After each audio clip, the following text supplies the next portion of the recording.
Assalamualaikum warahmatullahi wabarakatuh. Bismillah, alhamdulillah, wassalatu wassalamu ala rasulillah, wassalatu wassalamu ala sayyidina Muhammad ibni Abdillah, amma ba'du. Anak-anak Bapak yang Bapak sayangi dan Bapak banggakan, bertemu kita pada pembelajaran PAI Pendidikan Agama Islam kelas 5 di semester 1.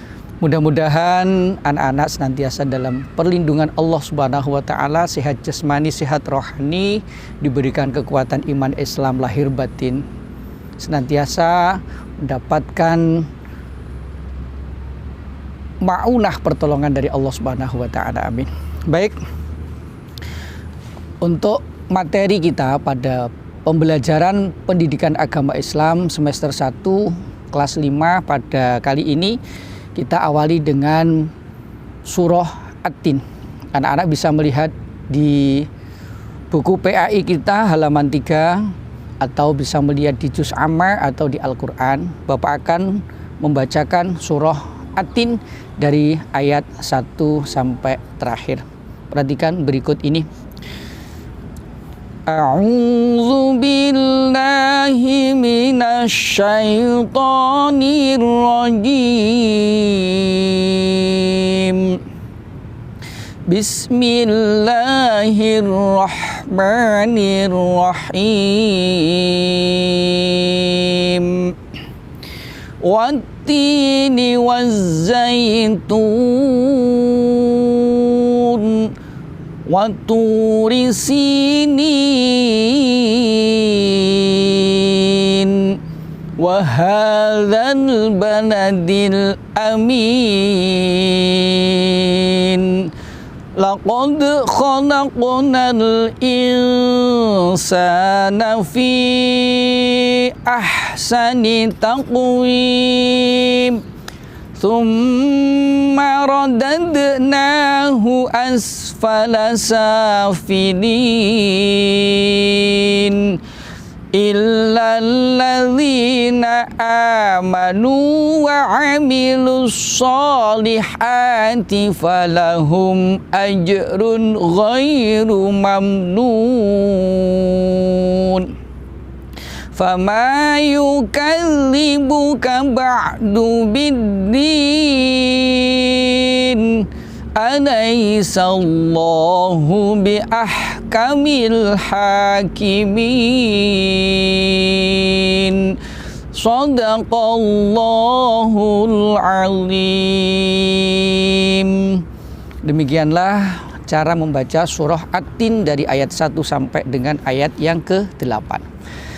Baiklah, untuk selanjutnya kita akan membahas tentang bacaan tajwid yang ada pada surah At-Tin ini, sebagaimana anak-anak telah mempelajari tahsinul Quran dari kelas 1 sampai kelas 4 kemarin, dan kita akan aplikasikan di dalam pembacaan dalam surah At-Tin ini tentang ilmu tajwid yang sudah kalian pelajari. Bismillahirrahmanirrahim. Wattini, di situ ada alif lam bertemu dengan huruf ta. Karena setelah alif lam hurufnya bertasdid, maka ini termasuk alif lam syamsiyah. Dibaca wattini bukan waltini. Alif lam syamsiyah atau idgham syamsiyah. Kemudian tini ada kasroh diikuti ya sukun, bacaannya adalah mat tabi'i. Wazzaitun itu sama, ada alif lam syamsiyah. Setelah alif lam ada huruf yang bertasydid, alif lam tidak terbaca. Kemudian tun itu ada mat tabi'i bertemu dengan waqaf, namanya mat arid lis sukun. Berikutnya ayat yang kedua, watu itu mat tabi'i, ada domah diikuti wawu sukun. Si ada kasroh diikuti ya sukun mat tabi'i. Nin mat tabi'i ketemu waqaf, dibaca mat arid lis sukun. Waha hanya harokat berdiri, bacaannya mat tabi'i muqaddar, dibaca panjang 2 harokat. Al baladi, alnya adalah al qamariyah, karena setelah al huruf ba tidak bertasdid dan alnya dibaca jelas. Al amin, alnya juga al qamariyah. Min bacaan mat arid lis sukun, ada mat tabi'i bertemu ham dengan waqaf. Kemudian pada ayat yang keempat, laqad ada dal sukun, itu bacaan qalqalah sugro karena di tengah kalimat. Qalaku ada qaf sukun, bacaan qalqalah sugro. Al-i ada alif lam qamariyah. Insa ada nun sukun ketemu sin, bacaannya adalah ikhfa hakiki. Sa dibaca mat tabi'i, fathah diikuti alif. Fi ada mat tabi'i ketemu hamzah di lain kalimat, bacaannya adalah mad jaiz munfasil. Taku ada qalqalah sugro, qaf sukun. Wim ada mat tabi'i ketemu waqaf, bacaannya adalah mad arid lis sukun. Tsumma ada mim tasdid, bacaannya adalah gunnah musyaddadah radad. Qalqalah sugro ada dal sukun. Nah, itu mat tabi'i muqaddar, harokat berdiri. Asfalasa sanya adalah mat tabi'i. Lin ada mat arid lis sukun, mat tabi'i ketemu dengan waqaf. Illalladzi alladzi ada alif lam syamsiyah. Dzi itu mat tabi'i. Manu dibaca panjang. Amanu itu mat badal. Nu itu mat tabi'i. Wa amilus so, as-so itu alif lam syamsiyah, so dibaca panjang mat tabi'i, ha dibaca mat tabi'i. Falahum ada mim sukun ketemu dengan hamzah, maka itu bacaannya adalah idhar syafawi. Jimnya dibaca sukun pantul qalqalah sugro. Ajrun gho, tanwin ketemu ghain dibaca idhar halki. Ghairu mamnun ada mim sukun ketemu dengan nun, bacaannya adalah idhar syafawi. Nun ada mat tabi'i ketemu waqaf atau pemberhentian kalimat, dibaca mad arid lis sukun. Fama itu mat tabi'i. Yukallibuka ba'du biddin. Biddin ada alif lamnya syamsiyah. Din ada mat tabi'i ketemu dengan waqaf, dibaca mad arid lis sukun. Alaihissallahu, lafadz Allah dibaca tebal, namanya tafkhim. Bi ahkamil ha, al ha itu alnya al qamariyah, ha mat tabi'i. Min ada mad arid lis sukun. Jadi anak-anak ketika membaca Al-Quran harus mempraktekkan ilmu tajwid yang ada, yang sudah kalian pelajari, diamalkan di dalam pembacaan Al-Quran. Nah, kemudian berikutnya Bapak akan membaca satu ayat satu arti. Jadi nanti kalian harus menghafal surah At-Tin ini dengan cara satu ayat satu arti, setoran kepada Bapak dengan video call ya. Baik. Bismillahirrahmanirrahim. Wattini wazzaitun, demi buah tin dan buah zaitun. Waturi sinin, dan demi bukit Sinai. Wahadzal baladil amin, dan demi kota Mekah yang aman ini. Laqad khalaqnal insana fi ahsani taqwim, sungguh kami telah menciptakan manusia dalam bentuk yang sebaik-baiknya. Tsumma radadnahu asfala safilin, kemudian kami kembalikan manusia itu ke tempat yang serendah-rendahnya. Illalladzina amanu wa amilus solihati falahum ajrun ghairu mamnun, kecuali orang-orang yang beriman dan mengerjakan amal solih, maka baginya pahala yang tidak ada putus-putusnya. Fama yukallibuka ba'du biddin, maka apakah yang menyebabkan mereka mendustakanmu wahai Muhammad tentang hari pembalasan itu setelah adanya keterangan-keterangan itu. Alaihissallahu bi ahkamil hakimin, bukankah Allah hakim yang seadil-adilnya atau yang paling adil.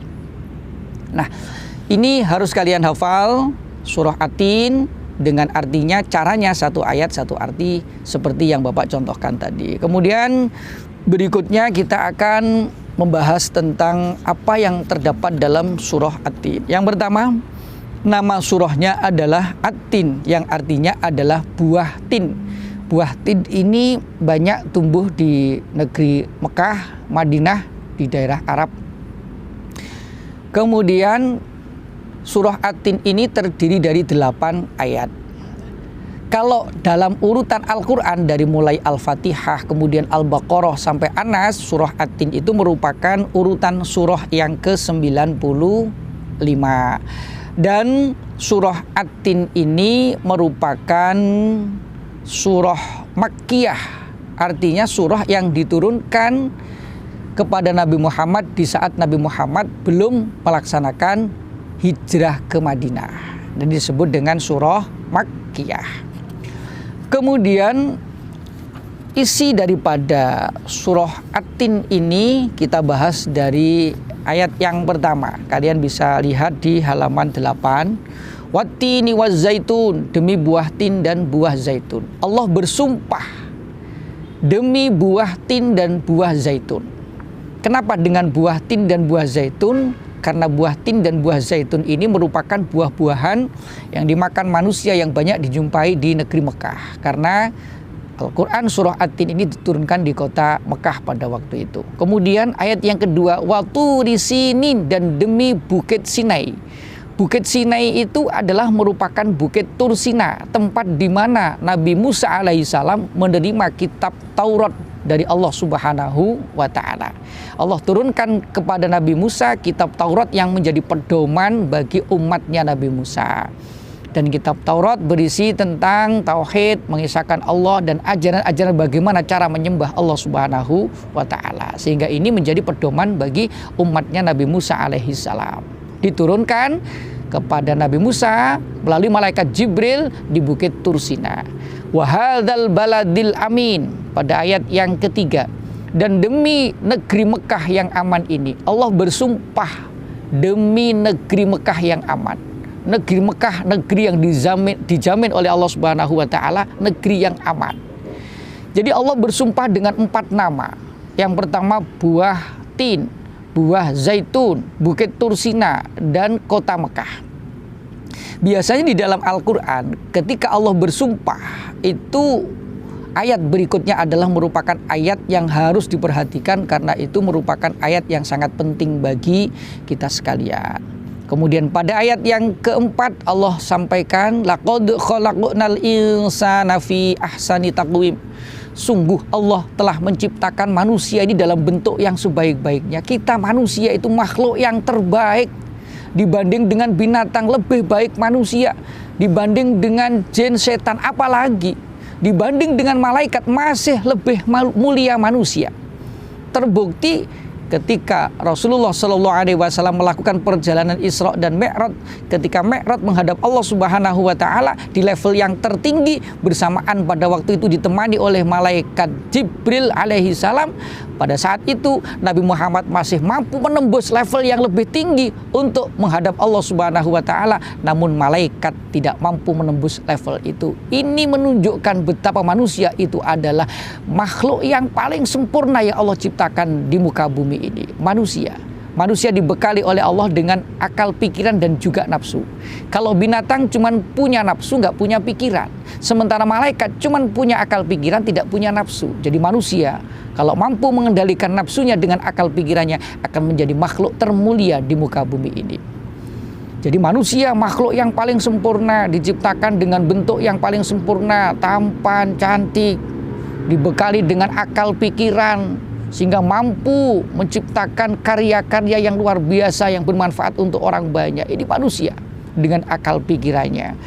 Kemudian bentuk yang sempurna yang Allah ciptakan manusia dalam keadaan sempurna itu akan dikembalikan oleh Allah ke tempat yang serendah-rendahnya. Tsumma radadnahu asfala safilin.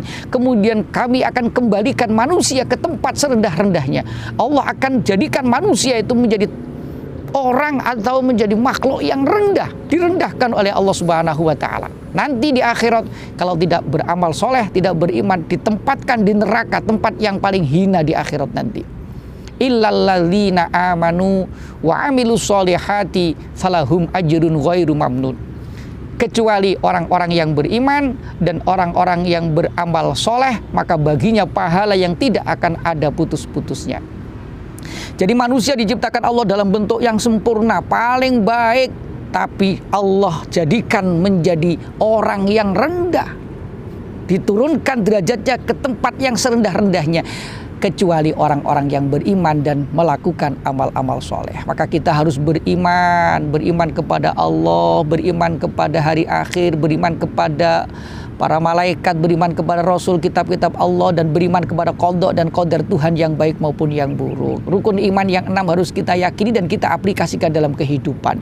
Orang yang beriman kemudian dibarengi beriman kepada rukun iman yang ada, dibarengi dengan amal soleh yang dikerjakan, itu orang yang paling mulia di sisi Allah Subhanahu wa Ta'ala. Tapi kalau tidak beriman, tidak melakukan amal soleh, Allah turunkan tempatnya ke tempat yang serendah-rendahnya. Maka kita harus melakukan amal-amal soleh. Amal soleh sangat banyak sekali. Ada yang amal yang wajib, yang mahdoh berupa ibadah, sholat, puasa, haji, dan segala macam. Ada yang ghairu mahdoh.